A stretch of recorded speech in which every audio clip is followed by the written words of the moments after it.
সিলেট মহানগরের দক্ষিণ সুরমার শিববাড়ি এলাকার জঙ্গি আস্তানা আতিয়া মহলে সেনাবাহিনীর প্যারা কমান্ডো টুয়াইলাইট অভিযানে নিহত হয় নব্য জেএমবির শীর্ষ নেতা মুসা, মর্জিনা কায়াসার সহ 4 জঙ্গি।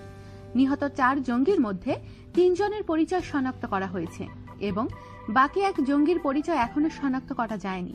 এদিকে কাউন্টার টেরোরিজম ইউনিটের কাছে সংরক্ষিত মুসার ছবির সঙ্গে আতিয়া মহলে নিহত 1 জঙ্গির চেহারার মিল পাওয়া গেছে। এছাড়া সিলেটের পুলিশ কর্মকর্তা মর্জিনা ও কায়সারের লাশ শনাক্ত করেন। মুসা ইংরেজি সাহিত্যে MA পাশ করে। মর্জিনা প্রাথমিকের গণ্ডি পার হয়নি। মুসা জিয়ার হাত ধরে জঙ্গিবাদের দীক্ষা নেয়। মর্জিনা তার বড় ভাইয়ের হাত ধরে বাড়ি থেকে বেরিয়ে এসে জঙ্গি দলে যোগ দেয়।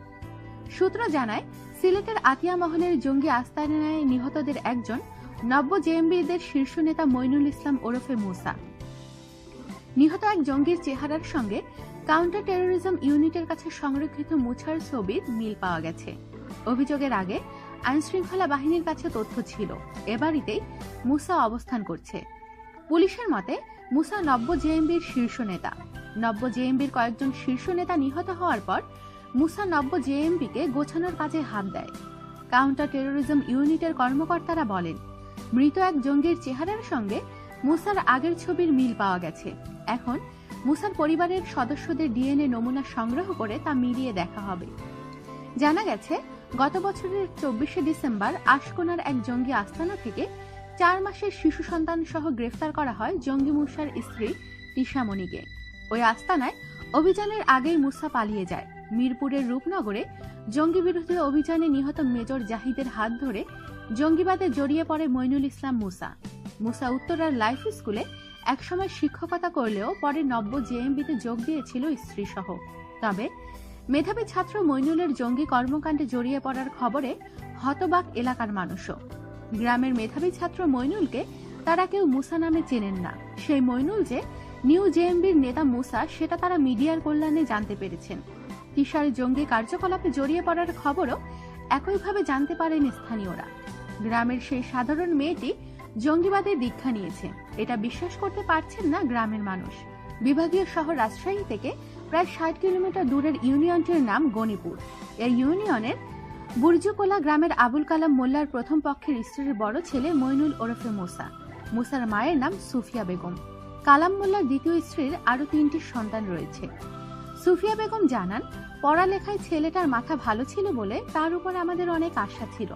এভাবে সে পথ হারাবে এটা আমরা কখনো ভাবিনি, আক্ষেপ করে বললেন মুসার মা। সুফিয়া বেগম আরো জানান, মইনুলের স্ত্রী তিশামণি গর্ভবতী থাকা অবস্থায় তিনি একবার ঢাকায় তাদের বাসায় গিয়েছিলেন। তখন তিশা মেজর জাহিদের কথা তাকে বলেছিল। জাহিদ খুব ভালো মানুষ, আল্লাহওয়ালা বলেও তার কাছে বর্ণনা দেয় তিশা। কিন্তু সুফিয়ার দাবি, তিনি তখনও বুঝতে পারেননি তারা জঙ্গি কার্যক্রমে জড়িয়ে পড়েছে। গ্রামে খোঁজ নিয়ে জানা গেছে, বাবা মসজিদের মুয়াজ্জিন ছিলেন, কিন্তু মইনুল ইসলাম নিয়মিত নামাজও পড়ত না। এক সময় বাবা মার ধর্মাচার পালনে তাকে তাগাদা দিতেন। গ্রামের মানুষের সঙ্গে মেলামেশাও করত সে। আরো জানা গেছে, বাগমার মচউইল উচ্চ বিদ্যালয়ে মইনুল মাধ্যমিক ও তাহিরপুর ডিগ্রি কলেজ থেকে উচ্চ মাধ্যমিক পাশ করে ঢাকায় চলে যায় পড়াশোনা করতে। ঢাকা কলেজ থেকে ইংরেজি সাহিত্য অনার্স ও মাস্টার্স পাশ করে সে চাকরি নিয়েছিল শিক্ষকতার। বাড়িতে জানিয়েছিল ভালো বেতন। পরিবার থেকে সরকারি চাকরি খোঁজার কথা বলা হলেও মুসা বলেছিল এতেই বেতন ভালো। ঢাকার প্রাইভেট পড়িয়ে ভালো আয় হয়। 2015 সালের মাঝামাঝি চাকরি পেয়ে বাড়িতে এসে বিয়ে করে পার্শ্ববর্তী বাসুপাড়া ইউনিয়নের আওয়ামী লীগ নেতা আব্দুস সামাদের মেয়ে তিশামণিকে।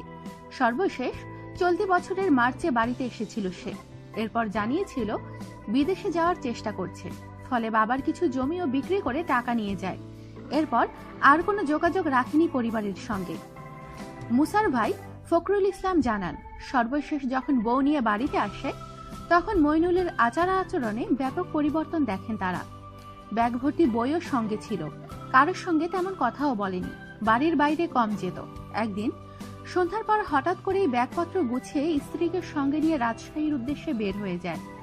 এরপর থেকে আর ফোনও করেননি কোনোদিন। আমরা ভাবতাম বিদেশে চলে গেছে। স্থানীয় গণিপুর ইউনিয়নের চেয়ারম্যান মনিরুজ্জামান মুসার সম্পর্কে বলেন, ছেলেটা তো খুব মেধাবী ছিল, লেখাপড়ায় খুব ভালো হওয়ায় অনেকেই বলতেন ম্যাজিস্ট্রেট হবে। তার পরিবারও তার উপর ভরসা করত, কিন্তু মইনুলের মুসা হওয়ার খবরটা জেনে খুব খারাপই লাগছে। বিপদগামী হয়ে ছেলেটা এভাবে নিজেকে শেষ করে দেবে, আবার পরিবারকেও হেয় করবে, আমরাও ভাবিনি। মইনুল ওরফে মুসা ও তিশার সম্পর্কে জানতে চাইলে রাজশাহীর পুলিশ সুপার মোয়াজ্জেম হোসেন ভুইয়া বলে, মুসা নামে মইনুলকে তার গ্রামের লোকজন চেনে না। এটা হতে পারে তার সাংগঠনিক নাম। তবে আজিমপুরে জঙ্গি আস্তানায় অভিযানের পরপরই নাম দুটি জেলা পুলিশের কাছে আসে। আমরা বিস্তারিত তথ্য সংগ্রহ করার চেষ্টা করছি। তবে তারা যেহেতু বেশ কয়েক মাস পরিবারের সঙ্গে যোগাযোগ রাখেনি, সেহেতু বিষয়টি অনেকেই জানেন না। তবে এটা ঠিক, মুসা বা তিশার পরিবারের কেউ আগে পুলিশকে নিখোঁজের তথ্য দেয়নি।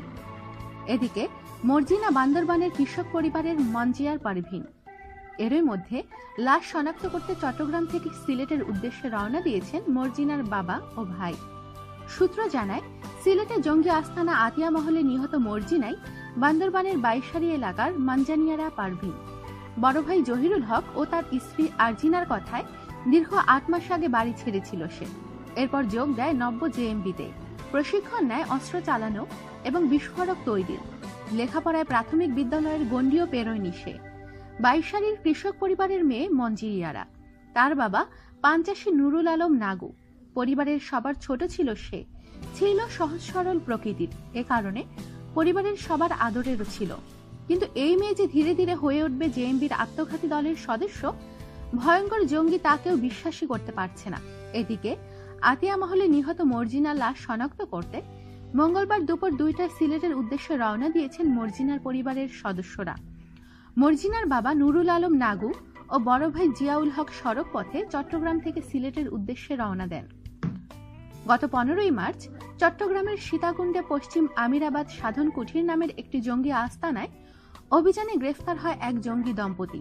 এরা হল জহিরুল হক ওরফে জসিম ও তার স্ত্রী আরজিনা বেগম ওরফে আকলিমা। একই দিন সাধন কুঠিরের মাত্র 2 কিলোমিটার দূরত্বে সীতাকুণ্ডের চৌধুরী বাড়ির প্রেমতলার জঙ্গি আস্তানা ছায়ানের ভবনে অভিযান চালায় আইন শৃঙ্খলা রক্ষাকারী বাহিনী। অভিযান শেষে ওই বাড়ি থেকে উদ্ধার করা হয় এক নারী সহ 4 জঙ্গির লাশ। নিহত 4 জঙ্গির মধ্যে মর্জিনার বড় বোন জুবাইদা ইয়াসমিন ও তার স্বামী কামাল ও তাদের শিশুদের লাশও ছিল। সীতাকুণ্ডে অভিযান চালানোর সপ্তাহ খানেকের মধ্যেই আগেই মর্জিনা সিলেটে অন্য জঙ্গি আস্তানায় চলে যায় বলে সংশ্লিষ্ট সূত্রে জানিয়েছে। বান্দরবানের নাইক্ষ্যংছড়ি উপজেলার বাইশারি ইউনিয়নের নুরুল ইসলাম ওরফে নাগুর মেয়ে মর্জিনা 8 ভাই ও 4 বোনের মধ্যে ছোট। স্থানীয় একটি প্রাথমিক বিদ্যালয়ে 4র্থ শ্রেণী পর্যন্ত পড়ে সে। পরিবারের অভাব অনটনের কারণে লেখাপড়া করতে পারেননি। বাবা দরিদ্র কৃষক, পানের বরজ করেই সংসার চালাতেন। মর্জিনার ভাই জিয়াউল হক সংবাদ মাধ্যমকে জানান, গত রমজানের আগে ডাক্তার দেখানোর কথা বলে বড় ভাই জহিরুল হক তার স্ত্রী আরজিনাকে নিয়ে বাড়ি ছেড়েছেন। এর 1 মাস পর গর্ভবতী ভাবি মর্জিনাকে দেখাশোনার কথা বলে তাকেও বাড়ি থেকে নিয়ে যাওয়া হয়। বাড়ি থেকে বের হওয়ার প্রথম 1 মাসে পরিবারের সদস্যদের সঙ্গে ফোনে যোগাযোগ ছিল।